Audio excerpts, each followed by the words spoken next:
Good morning, children. Today we are going to start with competition, which is a population interaction, a kind of population interaction. In the previous chapter, we have already discussed about kind of population interaction, which is called as predation. Sorry, previous topic we have discussed about predation. Today we are going to discuss about competition. So let us start with the topic.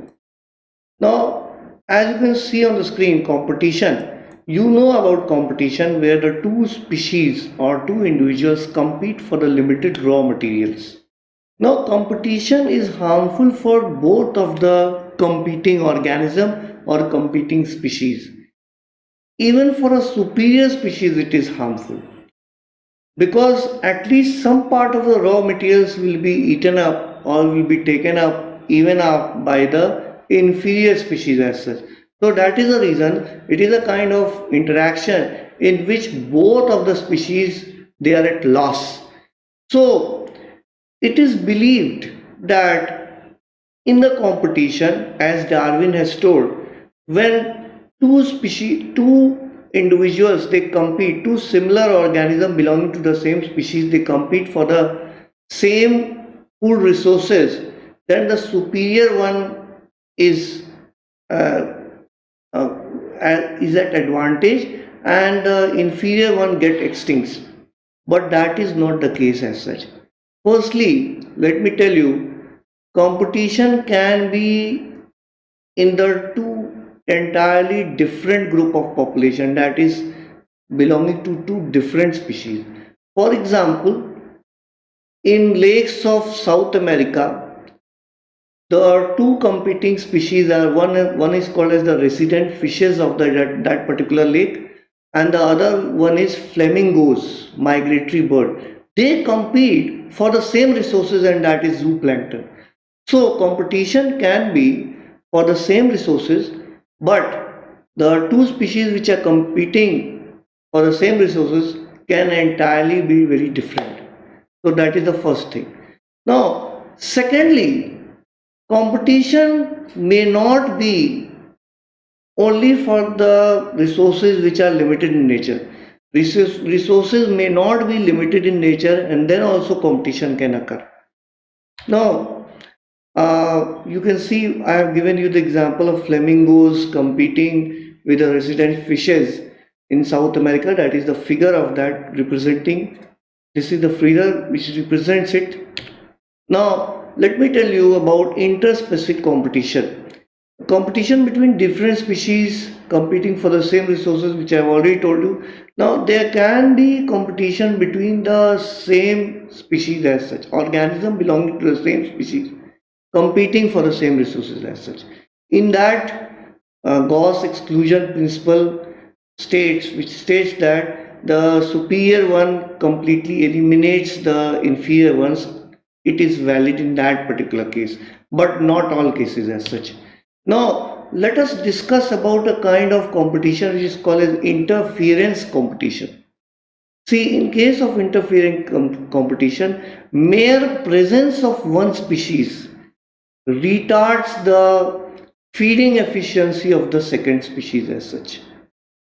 Now, mere presence or even the sight of a particular species retards the feeding efficiency of the second species which is present at that particular habitat. So that is called as interference competition. See, here resources are not limited in nature, but still it happens. Now, in Gauss exclusion principle, yes, it is valid in certain cases. Let me tell you. In Galapagos Island, there was a kind of tortoise name was abundant tortoise.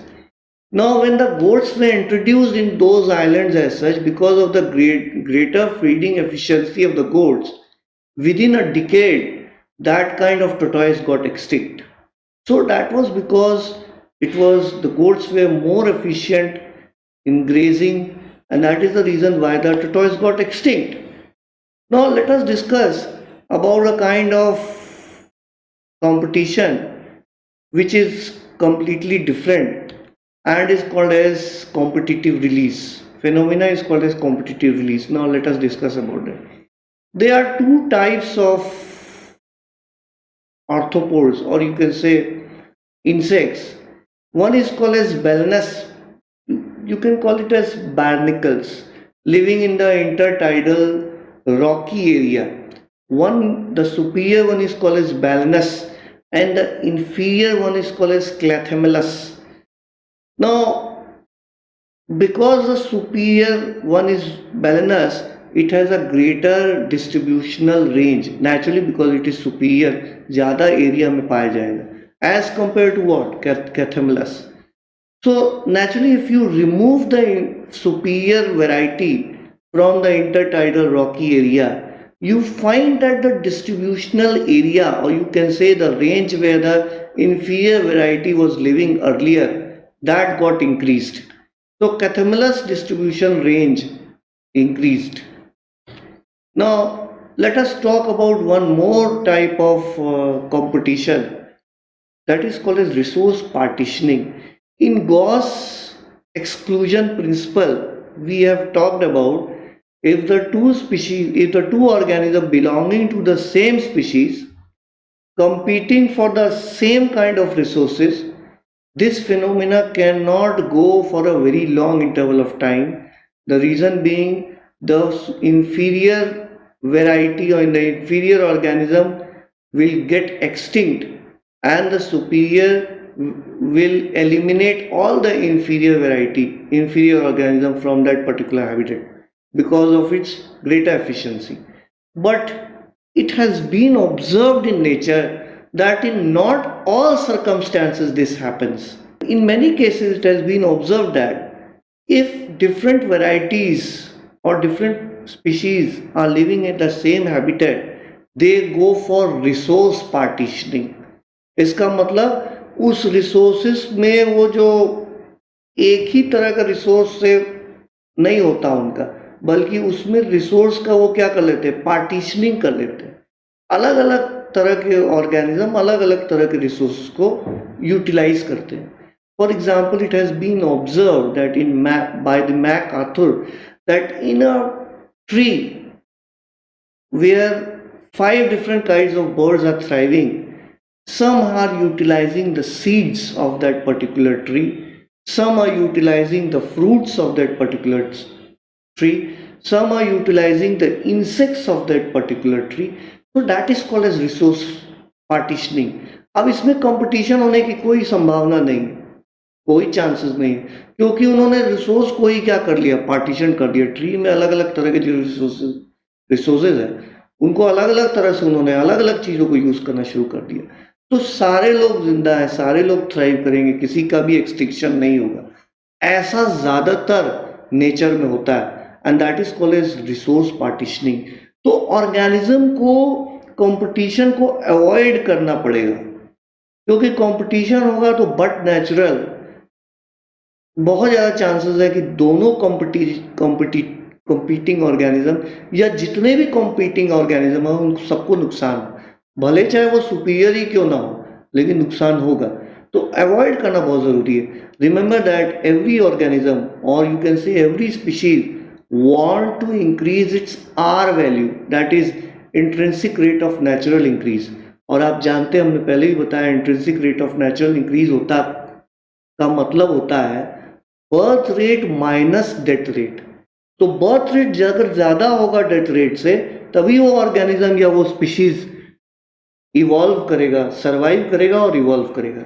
So that is very essential. Okay, now let us talk about the homework assignment. Provide an example where competing organisms belonging to two different species, they compete with each other. So I have already given you an example of it. State Gauss competitive exclusion principle, वो आप देख लोगे, आपकी book में already दिया हुआ है. What is resource partitioning हमने अभी भी समझाया आपको. Explain competitive release with the help of an example. तो I have already given you the example, Balanus और Clathamellus वाला जो barnacles का example है, kind of arthropod, वो आप देख लीजिएगा. Thank you, have a nice day.